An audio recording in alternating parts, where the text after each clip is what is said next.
Natakaron sa bantayan to yung mga ka-lods, mga ka-idol.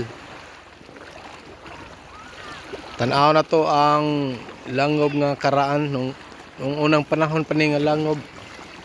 Dirito sa una ang kuan, tong mga bata taong nasudlan nga bad spirit dirito dapitaw.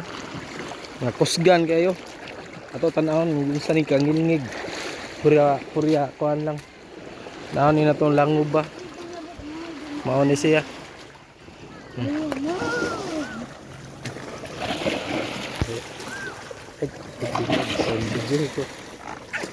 Mga ka-idol, mga ka-lods. Ngayon lang vlog pang spirito ba? Tulo ka usgan kayo. Ano yung dapita? Ano tanaw mga ka-idol? Ang karaang langob sa panahon sa Hapon. Ano siya? Ang mga batilya. Alikan na nito sa kung balod ba? Ang bato nga gipatong-patong. Tulo ni sa kabangan, hindi mo ato dito.